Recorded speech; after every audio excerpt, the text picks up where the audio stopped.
সুপ্রিয় দর্শক, ভিওডি বাংলার নিয়মিত আয়োজন নিউজ ন্যারেটিভে আপনাদের সবাইকে স্বাগত জানাচ্ছি। আমি মঞ্জুর মিলন।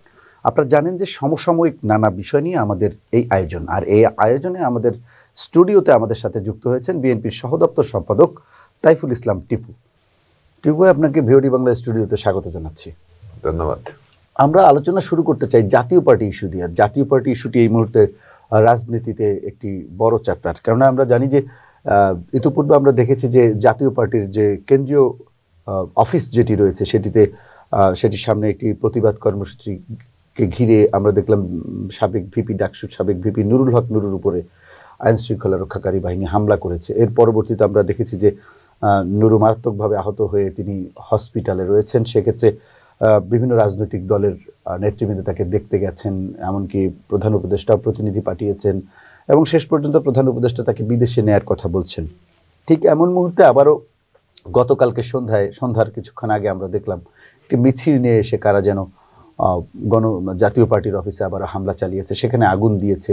এবং এর প্রতিক্রিয়ায় আমরা দেখেছি যে গণ অধিকার পরিষদের সাধারণ সম্পাদক সদস্য সচিব যিনি আছেন রাশেদ খান, তিনি বলেছেন যে সেটি গণ অধিকার পরিষদের সাথে ওই যারা হামলা করেছে তাদের কোনো সম্পর্ক নেই। তো সবকিছু মিলিয়ে আপনার এই হামলার ঘটনায় আসলে আপনি কি বলবেন?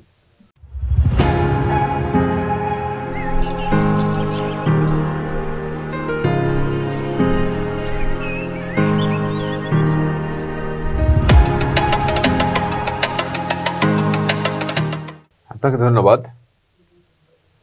বাংলাদেশে এই অন্তর্বর্তীকালীন সরকার দায়িত্ব ভার গ্রহণ করার পর থেকেই, যেহেতু দেশে একটা ফ্যাসিবাদী সরকার ছিল, দেশের বিষয়ে নানা ধরনের ষড়যন্ত্র চলছে। এক এক সময় এক এক উপসর্গ নিয়ে এই ষড়যন্ত্রগুলি এক এক রূপ ধারণ করছে। তা আমি মনে করি যে এই বর্তমানে যে ঘটনাটা ঘটছে, জাতীয় পার্টি ভার্সেস বা জাতীয় পার্টির অফিসে হামলার যে ঘটনাগুলা এবং ভিপি নুরুর উপরে নির্মম নির্যাতন, এগুলি সবই আমার কাছে মনে হচ্ছে যে বাংলাদেশের আগামী দিনে গণতন্ত্র যে প্রতিষ্ঠা হতে যাচ্ছে তার বাধাস্বরূপ কোনো না কোনো মহলের সাথে জড়িত হয়ে এই বিষয়গুলোর সাথে জড়িত হয়ে এই ঘটনাগুলি একের পর এক ঘটাচ্ছে। দেখেন, নুরু, আমি ওখানে দুই পক্ষের সভা সমাবেশ করার প্রত্যেকের গণতান্ত্রিক অধিকার আছে, কিন্তু পরিস্থিতি এর আগেও কিন্তু জাতীয় পার্টি এখানে এদিকে তারেকের নেতৃত্বে একটা ঘটনা এর আগেও ঘটছিল। সেই দলটার নামটা কি যেন ভুলে গেলাম, আমজনতা পার্টির। সেখানে যেহেতু এই ইস্যুটা বারবার বিভিন্ন সংস্থা বা বিভিন্ন উপসর্গ এই জায়গা থেকে আসছে, এই জায়গাটা যারা বাংলাদেশে আগামী দিনে গণতন্ত্র চাই তাদের এই জায়গাটাকে অ্যাভয়েড করা উচিত। কারণ কোনো রাজনৈতিক দলের অফিসে হামলা করে তো সেই রাজনৈতিক দলকে বিলীন করা যাবে না বা এটা নির্মূল করা যাবে না। কোনো রাজনৈতিক দল যদি কোনো অন্যায় করে থাকে তাহলে একটা সিস্টেম আছে, সেই আপনার বিচার বিভাগের মাধ্যমে অথবা নির্বাচন কমিশনের মাধ্যমে তাদের ব্যবস্থা নিতে হবে। কিন্তু আমি হামলা করে তাদেরকে তো ক্ষতিগ্রস্ত করে তার এইটার পরিপূর্ণভাবে যে আমার প্রতিকার, সেই প্রতিকারটা তো পাওয়া যাবে না। আর গণতান্ত্রিক দেশে তো এই হামলা কোনো দলই সমর্থন করবে না। ঠিক নুরুর উপরে যেমন নির্যাতন হয়েছে, সেই নির্যাতনটাও কিন্তু আমরা বিএনপির পক্ষ থেকে অবশ্যই, বিএনপি যেহেতু এই দেশের গণতান্ত্রিক একটা দল এবং বহুদলীয় গণতন্ত্রে বিশ্বাস করে, সেক্ষেত্রে কোনোটাকেই বিএনপি সমর্থন করবে না। নুরুর উপরে যে নির্মম হামলা হয়েছে তারও আমরা বিএনপি বিচার চাই এবং বিএনপি সহানুভূতি অবশ্যই দেখাবে। আবার কোনো রাজনৈতিক দল, কারণ বিএনপি তো বহুদলীয় গণতন্ত্রে বিশ্বাসী, বিএনপি শুধু জাতীয় পার্টির কে রক্ষার বিষয় না, তো বিএনপি তো সব দলকে রক্ষা করছে। বিএনপি জিয়া রহমান আজকে যদি সেদিনকে যদি শেখ হাসিনাকে দেশে না আসতে দিত তাহলে তো আওয়ামী লীগ আবার নতুন জন্ম হতো না, আজকে বাকশাল থাকতো, আওয়ামী লীগ থাকতো না। আজকে যদি এই বহুদলীয় গণতন্ত্রের ফাঁক দিয়ে স্বাধীনতা বিরোধীরা এই দেশে আবার রাজনীতি করার সুযোগ পাইছে, যে সমসুযোগের মধ্যে স্বাধীনতা বিরোধীরাও তো এই বারবার রক্ষা পাইছে এই বিএনপির মাধ্যমে। যেহেতু বিএনপি এই দেশের স্বাধীনতা যুদ্ধে ভূমিকা রাখছে, বিএনপি নেতা স্বাধীনতা এনেছে, গণতন্ত্র প্রতিষ্ঠা করছে, সার্বভৌমত্বের প্রশ্নে বিএনপি আপোষ করে না, বিএনপির নেত্রী আপোষ করে না, বিএনপির আগামী দিনের নেতা তারেক রহমান আপোষ করে না। সেক্ষেত্রে তো বিএনপির দায়িত্ব যে সবাইকে রক্ষা করা। কিন্তু আবার এরা যখন উদ্ধার হয়ে যায় তখন এরা বিএনপির বিরুদ্ধে অবস্থান নেয়। রাশিদ খান যখন গুলি খেলে তখন সে আমাদের নেত্রী বেগম খালেদা জিয়া তাকে নিয়ে এসে চিকিৎসা করছে। কারণ এরা সবাই যখন বিপদে পড়ে তখন বিএনপির কাছে সাহায্য চাই, আর যখন উদ্ধার হয়ে যায় তখন বিএনপির বিরুদ্ধে। গণতান্ত্রিক রাজনীতিতে এটা বিএনপি মেনে নিয়েই সামনে দিয়েছে। আর এই কাজগুলি বিএনপি করে বিদায় বারবার মানুষের কাছে বিভিন্ন যত পরিস্থিতি আসে সেই পরিস্থিতির মধ্যে কিন্তু বিএনপি বারবার জনপ্রিয়তা অর্জন করছে এবং এই মানুষের মণিকুঠায় বিএনপি স্থান করে নিয়েছে। না, সেক্ষেত্রে আমরা একটি বিষয় দেখি যে কয়েকটি রাজনৈতিক দলের অভিযোগ আছে যে জাতীয় পার্টি আওয়ামী লীগের দোসর তাদের ঘাড়ে আওয়ামী লীগ ভর করতে পারে, এরকম একটি আশঙ্কা আছে। এবং এরই ধারাবাহিকতা আমরা দেখলাম রংপুরে জাতীয় পার্টি নেতা মোস্তাফিজুর রহমান মোস্তাফিজার, তিনি বললেন যে আওয়ামী লীগের অনেকেই আমাদের দল থেকে নমিনেশন কেন পাবেন না, যারা ক্লিন ইমেজের আছেন তারা অবশ্যই আমাদের দল থেকে নমিনেশন চাইলে পাবেন। আমার কাছে মনে হয় সবকিছু এক সূত্রে গাঁথা অনেক। জাতীয় পার্টি কাছে আওয়ামী লীগ নমিনেশন, আওয়ামী লীগের কেউ যোগদান করে নমিনেশন নিতে পারে, সেটা তো একটা রেওয়াজ আছেই। শুধু জাতীয় পার্টি কেন, আজকে যারা আন্দোলন, এই 17 বছর আন্দোলন সংগ্রামে যে দলগুলি ছিল, যে দলগুলি বিএনপিকে এই 17 বছর বিএনপি আন্দোলন সংগ্রামের রক্ষা করছে, বিএনপি যাদেরকে বাঁচায় রাখছে, তারা আজকে বিএনপির বিরুদ্ধে কথা বলছে না। তারা সারা দেশে প্রান্তিক নেতা, আওয়ামী লীগের নেতা কর্মীদের সাথে তারা যোগাযোগ করছে না। তারা বিএনপির বিরুদ্ধে মোর্চা করে ভোট করার জন্য তারা প্রস্তুতি, ইসলামিক দলের যে দলটা আমি বলছি যে সেই দলগুলি তো এই কাজটা করছে। এখানে তো শুধু জাতীয় পার্টি না, বিএনপির বিরুদ্ধে ষড়যন্ত্র করার জন্য অনেক দল এই কাজটা করছে, আর বিএনপি এই ষড়যন্ত্র মোকাবেলা করে সামনের দিকে এগিয়ে যাবে। এটা হচ্ছে বিএনপি রাজনৈতিক চরিত্র এবং এটা হচ্ছে বিএনপির সফলতা। তো এই জায়গায় যদি বলি যে বিএনপির অবস্থানটি কি আসলে, যেমন জামাত বলছে যে আমরা জাতীয় পার্টির নিবন্ধন বাতিল চাই, অর্থাৎ তাদের কার্যক্রম নিষিদ্ধ করা হোক, জাতীয় পার্টি নিষিদ্ধ করা হোক। পাশাপাশি এনসিপিও বলছে তেমনটি, গণ অধিকার পরিষদ বলছে, ভিপি নুরের দল।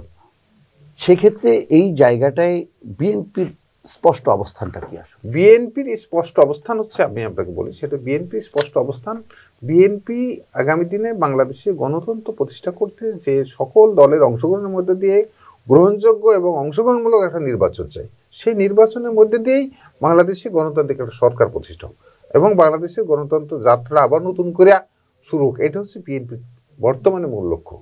এখন আপনি যে কথা বলছেন, এই যেসব দলকে, জামাত ইসলামের কথা, জামাত ইসলাম বিগত দিনগুলিতে যে ভুলগুলি, ওদের এই ডিসিশনে, ওদের ভুল ডিসিশনের কারণে ওরা যতটুকু ছাপা হয়েছে, দেশ ততটুকু ছাপা হয়েছে। যদি ওরা যদি 96 সালে যদি বিএনপির সাথে 86 সালে যদি জাতীয় পার্টির সাথে নির্বাচনে না যেত, তাহলে স্বৈরাচারের স্থায়িত্ব ব্যর্থ না। যদি 96 সালে যদি আওয়ামী লীগের সাথে আন্দোলনটা যদি না করতো, তাহলে এই যে সেই সময় আজকে আওয়ামী লীগের যে 17 বছরের ফ্যাসিস্ট নির্যাতন যে ঘটনা ঘটছে, সেই সময় তো আরেকবার নির্বাচন অবশ্যই, তখন যে অবস্থা ছিল বিএনপি সারা দেশে যে ইমেজ ছিল, সেই ঘটনা না ঘটলে তো বিএনপি আবার ক্ষমতায় গেলেই আপনার রাজনৈতিকভাবেই মোকাবেলা যেত, আওয়ামী লীগ নিঃশেষ হয়ে যাওয়ার পথে যেত।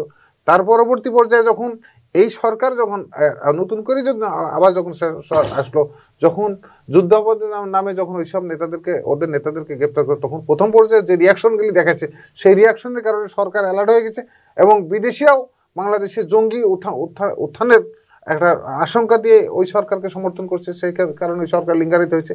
এখন একটা পরিবেশ সৃষ্টি হয়েছে, এই পরিবেশটা মনে করতেছে জামাত ইসলাম মনে করছে যে এই পরিবেশ দিয়ে আমরা আবার একটা সুবিধা দিতে চাই, এবং জামাত ইসলাম যে কর্মকাণ্ড করছে, সেই কর্মকাণ্ড আমার কাছে মনে হচ্ছে যে আবার বাংলাদেশে আরেকটা অগণতান্ত্রিক সরকার বা আরেকটা অগণতান্ত্রিক পরিবেশ সৃষ্টি হওয়ার শুরু করছে। সেই কারণে যতদিনই ওরা যে সিদ্ধান্তগুলি নিচ্ছে, সেই সিদ্ধান্তগুলির পরিপ্রেক্ষিতে কিন্তু বাংলাদেশে গণতন্ত্র বারবার হোঁচট খেয়েছে। আমার কাছে, আমি সুন্দর বলছি না, এটা হচ্ছে দৃশ্যমান। না, এটা তো ইতিহাসই প্রমাণ দেয়। আমরা 86 সালে দেখেছি যে জামায়াত ইসলামী জাতীয় পার্টি এবং আওয়ামী লীগের সাথে সমঝোতা করে তারা নির্বাচনে গিয়েছিল, এবং 96 তো আমরা দেখেছি যে জামাত আওয়ামী লীগের সাথে জোট বেঁধে বিএনপিকে তাদের দাবি দেওয়া আদায়ের রাজপথে একসাথে লড়াই করেছে। পাশাপাশি পরবর্তীতেও আমরা বিভিন্ন সময় আওয়ামী লীগের সাথে জামাতের ঐক্য লক্ষ্য করেছি, এবং সেটি অবশ্যই বাংলাদেশের যে গণতান্ত্রিক প্রক্রিয়া সেটিকে ব্যাহত করেছে। আমরা এবার একটু পিআর নিয়ে আলোচনায় আসতে চাচ্ছি যে পিআরটা এত গুরুত্ব দিয়ে চাচ্ছে কেন জামাত এবং এনসিপি? আসলে পিআরটা করলে তাদের এমন কি সুবিধা? এখানে আপনার দুইটা বিষয়, সেটা হচ্ছে পিআর প্রথম বিষয় হচ্ছে যে জামাত ইসলাম এবং এনসিপি দুইটাই মনে করছে বাংলাদেশি কোনো সিটই তাদের জন্য নিরাপদ না, নট এ সিঙ্গেল সিট নিরাপদ। হয়তো 2-4টা সিটে জামাত ইসলামের একটা ভোট আছে, কিন্তু তারা মনে করছে যে স্বাধীনতা পক্ষের শক্তি যদি সবাই ইউনাইটেড হয়ে যায় তাহলে ওই সিটগুলোও তারা পাবে না। স্বাধীনতার সপক্ষের জনসমর্থন তো বেশি। যদি মনে করে যে আমরা স্বাধীনতার সপক্ষে যারা ভোটার, তারা যদি মনে করে যে আমরা স্বাধীনতার পক্ষের কোনো ক্যান্ডিডেটকে ভোট দেব, তাহলে কিন্তু বাংলাদেশে একটা সিটও কিন্তু স্পেসিফিকলি পাওয়ার মতো তাদের অবস্থা নেই। তখন তারা এইটাকে চিন্তা করতেছে যে এই যেহেতু একটা সিটও তার পাওয়ার মতন অবস্থানে যদি স্বাধীনতার পক্ষের শক্তি যদি ইউনাইটেড হয়ে যায়, এইটার কারণে তারা একটা চিন্তা করতেছে। আরেকটা হচ্ছে যে সারা বাংলাদেশে তাদের যে সিটগুলাতে মনে করছে যে আমরা পাবো, সেই সিটগুলাতে তাদের যে ন্যাশনাল ফিগার বা তাদের যে মানে পার্লামেন্টে যা যেতে মুখ্য ভূমিকা রাখবে দেশের জন্য বা দলের জন্য, সেই ভূমিকা রাখার মতন জায়গাগুলাতে যে ওই জায়গাগুলাতে তাদের ন্যাশনাল ক্যান্ডিডেটরা কিন্তু পাশ করার মতো অবস্থা নেই। তো সেক্ষেত্রে ওরা চিন্তা করতেছে দুইটা, একটা যদি পিআর পদ্ধতি হয় তাহলে সারা বাংলাদেশের ভোটগুলাকে এক জায়গায় করলে তাদের ন্যাশনাল ফিগারগুলাকে তারা সিলেক্ট করতে পারবে পার্লামেন্টে।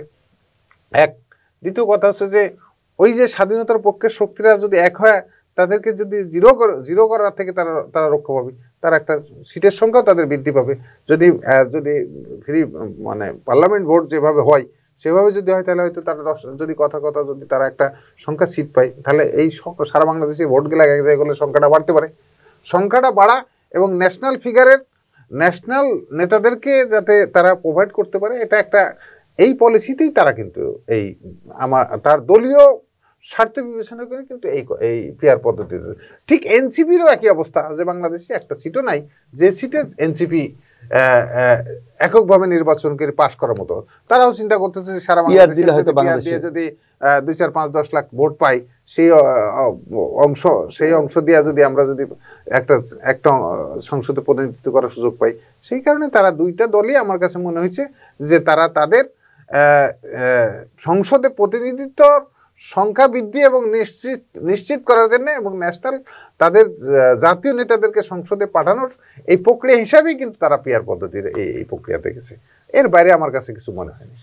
না, বিশ্লেষকরাই তেমনটি মনে করছেন এবং সবাই বলছেন যে আসলে জামাত এবং এনসিপি বাড়তি একটা সুবিধা নেওয়ার জন্য আসলে পিআর পদ্ধতি চায়, যেহেতু অন্যান্য রাজনৈতিক দলগুলো পিআর পদ্ধতি বিশ্বাস করছে না কিংবা তারা সেটি চাইছে না।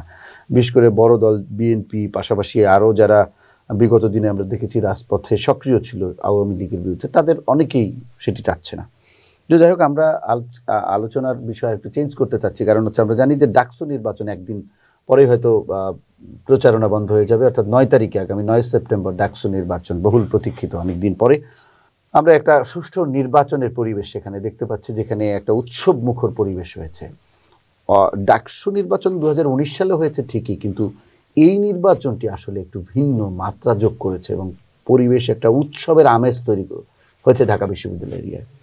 সার্বিকভাবে আপনাদের যে প্যানেল রয়েছে সেটির কি অবস্থা, আপনাদের জয়ের ব্যাপারে আপনারা কতটা আশাবাদী, পাশাপাশি এই যে একটা উৎসবের আমেজ তৈরি হয়েছে এটি নিয়ে আপনার মন্তব্য? ডাকসু আমি মনে করি যে সারা বাংলাদেশে ছাত্র সংসদ নির্বাচনগুলোর ধারাবাহিকতা খুব জরুরি, কারণ বাংলাদেশের আগামী দিনের জাতীয় নেতৃত্ব দেওয়ার জন্য যে নেতৃত্ব, সেই নেতৃত্ব কিন্তু বাংলাদেশে তৈরি হওয়া প্রায় বন্ধ হয়ে গেছে।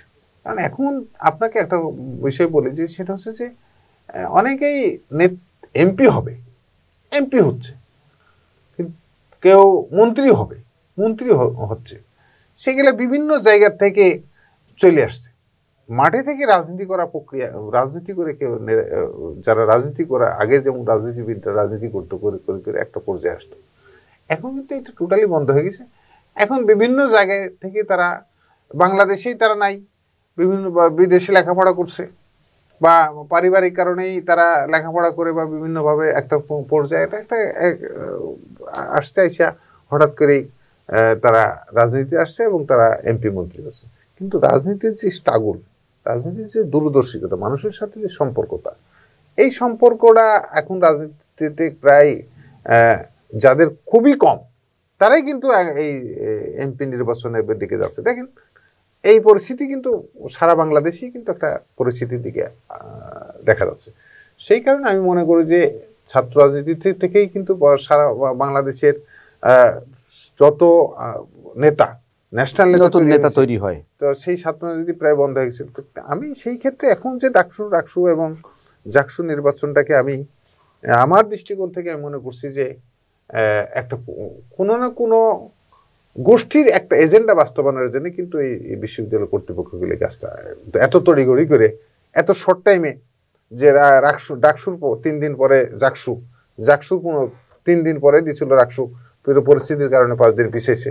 সেই ক্ষেত্রে আমার কাছে মনে হয়েছে যে বিশ্ববিদ্যালয় কর্তৃপক্ষ তারা একটা রাজনৈতিক আদর্শে বিশ্বাস করে, একটা মৌলবাদী রাজনৈতিক আদর্শে বিশ্বাস করে।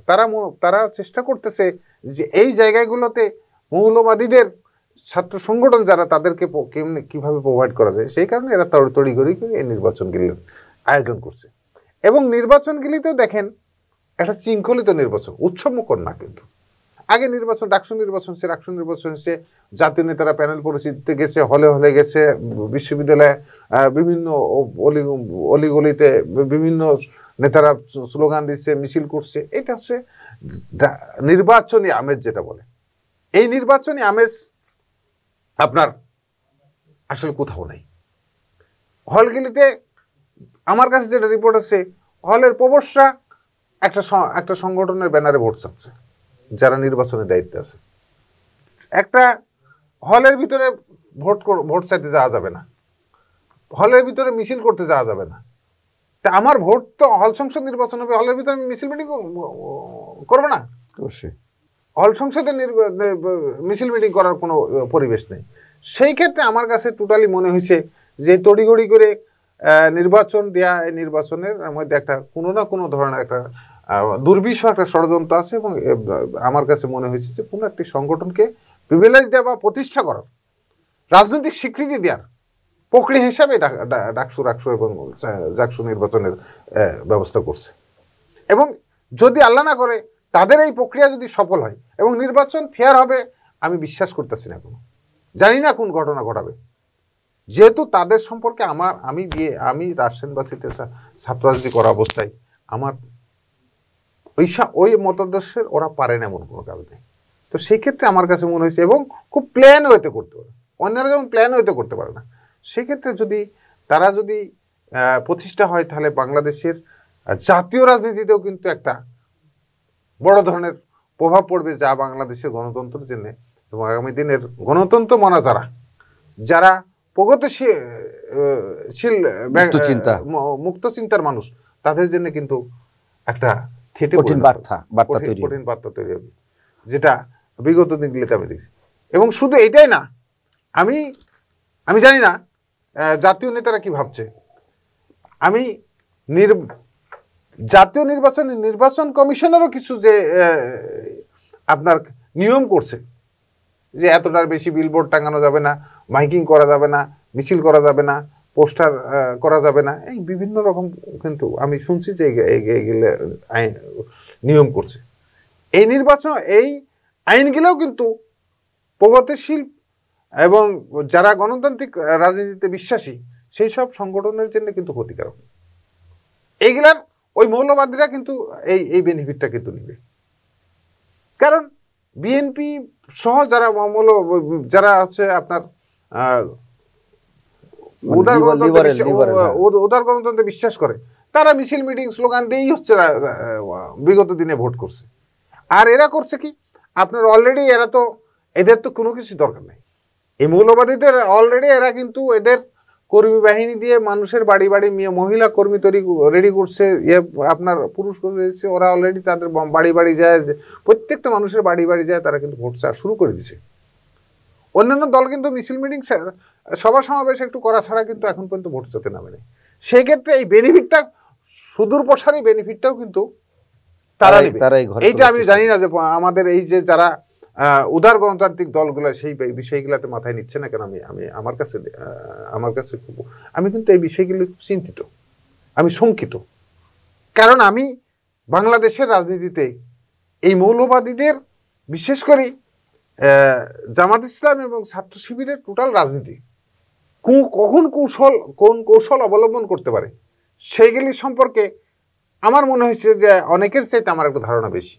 সেই কারণে প্রগতিশীল এবং উদার গণতান্ত্রিক রাজনৈতিক দলগুলোতে তাদেরকে মোকাবেলা করতে হলে আরো বেশি রাজনীতি নিয়ে চিন্তা করতে চৌকস হতে হবে এবং কৌশলী হতে হবে এবং তাদেরকে কিভাবে রাজনৈতিকভাবে মোকাবেলা করা যাবে এবং তাদের বিরুদ্ধে মানুষকে কিভাবে জনমত সৃষ্টি করতে হবে সেই জন্য আরো বেশি সজাগ হতে হবে এবং এইটা নিয়ে এখন ভাবতে হবে।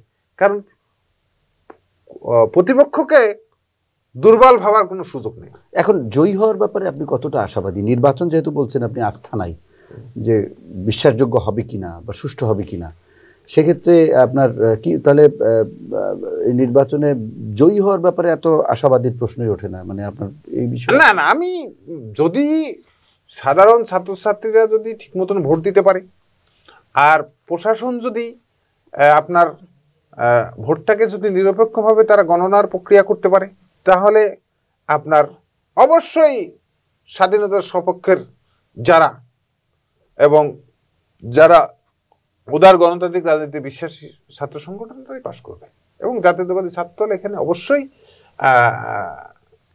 পাশ করার বিষয়ে আমি শতভাগ আশাবাদী। কিন্তু পরিস্থিতিটা তো আমাকে ছেড়ে মনে করছে, কারণ তারা তো অলরেডি বিভিন্ন জায়গায় আপনার বিভিন্ন কৌশল উপঢৌকন দেওয়া শুরু করছে। আপনার অলরেডি আমার কাছে যেটা খবর আসছে, বিভিন্ন জায়গাতে বিভিন্ন কোচিংয়ে ডেকে নিয়ে যাচ্ছে, সেখানে যে তাদেরকে খাবার দিচ্ছে, তাদেরকে বিভিন্ন উপহার দিচ্ছে, ইভেন যাদের বেতন বাকি আছে তাদেরকে গোপনে বেতন শোধ করে দিচ্ছে অলরেডি। কিন্তু তারা কিন্তু ভোটের যে অভিনব কায়দায় যে কিনা এই প্রক্রিয়া কিন্তু অলরেডি তারা শুরু করছে। এবং আমার কাছে যেটা মনে হয়েছে, আমার পূর্ব অভিজ্ঞতায় তারা হিউজ পরিমাণ একটা ইনভেস্ট এই ডাকসু এবং জাকসুতে করবে, যেটা অন্যান্য রাজনৈতিক দল প্রতিহত করার কোনো নাই। সেটি প্রতিহত করা যাবে না? বিএনপি একটি বড় রাজনৈতিক দল, এটা তো হচ্ছে যে আপনার কৌশল, মানে একটা কৌশলে এগুলো করছে। তারা তো প্রথম থেকে এটা টার্গেট করছে। এই নির্বাচনে আশা গেছে যে ভিসি নিয়োগ দিতে হবে, তারা ভিসি তাদের নিয়োগ দিয়ে নিয়েছে। আপনার হলের প্রবেশ গেলে তারা তাদের মতন করে নিয়োগ দিয়েছে, প্রক্টোরিয়াল বডি তাদের মতন করে তারা নিয়োগ দিয়ে নিয়েছে। এখন তারপর নির্বাচন কমিশনে যারা আছে তারাও তাদের মতন করে নিয়োগ দিয়ে নিয়েছে। সেই ক্ষেত্রে আমি জানি না যে যারা ওখানকার যারা আমাদের ক্যান্ডিডেট আছে, ক্যান্ডিডেটদেরকে এবং ক্যান্ডিডেটের যারা প্রতিনিধি আছে, যারা এজেন্ট থাকবে এবং যারা আপনার আমাদের নির্বাচন পরিচালনা কমিটিতে যেসব ছাত্র নেতারা আছে, তারা প্রচন্ড চৌকুশ হইতে হবে, এটাকে মোকাবেলা করতে হবে। আর যদি প্রচন্ড চৌকুশতার মিনিমাম যদি 1 সেকেন্ড যদি তাদের চোখের কলপটাকে বন্ধ করে, তাহলে কিন্তু দুর্ঘটনা ঘটে ফেলবে তারা। এবং আমি মনে করছি যে এই নির্বাচনকে কেন্দ্র করে আশঙ্কা করতেছি যে কোনো না কোনো বিশ্ববিদ্যালয়ে একটা ব্লাড শেডিং হওয়ার একটা সম্ভাবনা আছে, যা অতীত রেকর্ড যেটা বলে। তাহলে আমরা ডাকসু নির্বাচন তো আর 2 দিন পরে, এরপরে জাকসু এবং এরপরে রাকসু। তো যাই হোক, আমরা ডাকসু নির্বাচনের তো যেহেতু আগামীকালকের পরে আপনার প্রচারণা বন্ধ হয়ে যাচ্ছে, আমরা তো প্রত্যাশা করব যে নির্বাচনটি সুষ্ঠু এবং সুন্দরভাবে, যাতে আইন শৃঙ্খলা রক্ষার দায়িত্বে প্রশাসনে যারা আছেন তারা তাদের সর্বোচ্চ চেষ্টায় সেটি তারা সংগঠিত করতে পারবেন, যে একটা সুষ্ঠু এবং সুন্দর নির্বাচন। এবং সেটি যদি করতে ব্যর্থ হয় প্রশাসন, তাহলে তো আমাদের ভবিষ্যতের যে আমরা জাতীয় নির্বাচন করতে যাব সেটি নিয়েও প্রশ্ন আসতে পারে। আমি তো আপনাকে বলছি যে এই প্রশাসনের কাছে, এই প্রশাসন তো আওয়ামী লীগ তো এক ধরনের ফ্যাসিস্ট, আর এদের ক্যারেক্টার, এরা তো পৃথিবীতে তাদের সংগঠন এবং তাদের নৈতিকতা, তাদের আদর্শের বাইরে এক চুলো তারা চলতেছে না। সেক্ষেত্রে আমি মনে করি না যে এখন যারা বিশ্ববিদ্যালয় প্রশাসনে আছে তাদের কাছ থেকে আপনার একবারে 100% নিরপেক্ষ ভূমিকা আশা করা যায়। যদি দেখা যাচ্ছে যে ছাত্ররা যদি ছাত্ররা যদি ব্যাপক হারে যদি তাদের বিরুদ্ধে অবস্থান নিয়ে ফেলে, হ্যাঁ, তাদের এই মতাদর্শের বিরুদ্ধে যদি ছাত্ররা যে অবস্থান নিয়ে ফেলে, আমার বিশ্বাস নিয়ে ফেলবে, যদি নিয়ে ফেলে তাহলে হয়তো কিছু করা থাকবে না।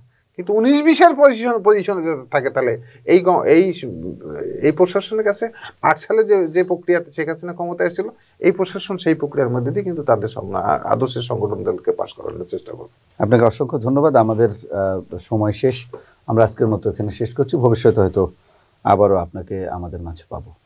সুপ্রিয় দর্শক, তাইফুল ইসলাম টিপু বিএনপির সহ দপ্তর সম্পাদক, তিনি একটি আশঙ্কার কথা জানিয়েছেন যে জাকসু এবং রাকসু নির্বাচনে তিনি ব্লাডশেডিং হতে পারে, অর্থাৎ একটা রক্তপাতের আশঙ্কা দেখতে পাচ্ছেন। আমরা কিন্তু শিক্ষাঙ্গনে এই ধরনের রক্তপাত আর চাই না। আমরা চাই যে একটি সুষ্ঠু পরিবেশ থাকবে শিক্ষাঙ্গনে, যেখানে শিক্ষার্থীরা নির্দ্বিধায় তাদের পড়ালেখা কিংবা তাদের শিক্ষা জীবন পার করতে পারবেন এবং তাদের গার্ডিয়ানরাও নিশ্চিন্তে তার ছেলে মেয়েকে বিশ্ববিদ্যালয়ে পাঠিয়ে নিশ্চিন্তে থাকতে পারবেন।